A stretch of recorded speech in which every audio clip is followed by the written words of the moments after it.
Let's talk solutions, or at least let's talk about what's been going on and potentially find some.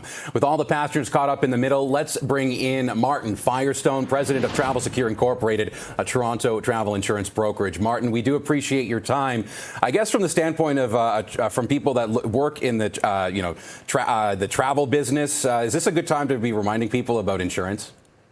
It sure is. If anything, out of this whole plight, travel insurance has come out the winner because people who did purchase it prior to August 2nd are actually benefiting from it now. But the mixed messaging that's going on, we have to get to the bottom of this. I have people that are calling today after hearing consumer right activists say, flip the ticket to Air Canada. They are not going to pay it. They're going to flip it right back to you.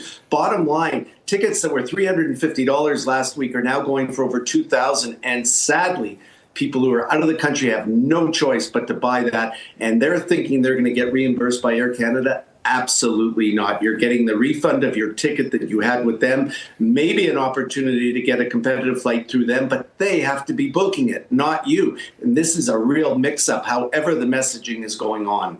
Well, I want to get to the bottom of that, Martin. I'm looking right now at, the law, and right now looking in the APPR, the Air Passenger Protection Regulations, paragraph 18.1.1. If a carrier, looking here, it must provide, and this talking about a carrier, to a passenger free of charge a confirmed reservation to the next available flight operated by the original carrier or a carrier with which the carrier has a commercial agreement.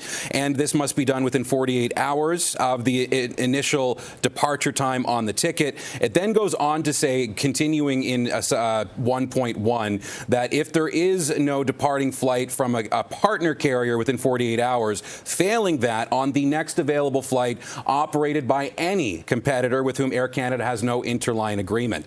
Now, if that's the law, and Air Canada is telling people, as you may have heard, we had one viewer sharing their story from Lisbon, Portugal. They said that even though they provided alternatives to Air Canada that would fit with the APPR's regulations, they were told otherwise. So what do you think about that, Martin? Well, I think we got to go back to square one here with the AAPR. I thought and I believe that if it is out of the control of the airline, which labor disruption, by the way, falls under, then they are not responsible for all these sections and subsections you're alluding to. I know the true reality of what's going on now, and people are going to be out tremendous money. Those leaving the country who are not going to make the cruise ship, who are not going to make that rental. Those out of the country who need additional nights at a hotel and new one-way airfare back home.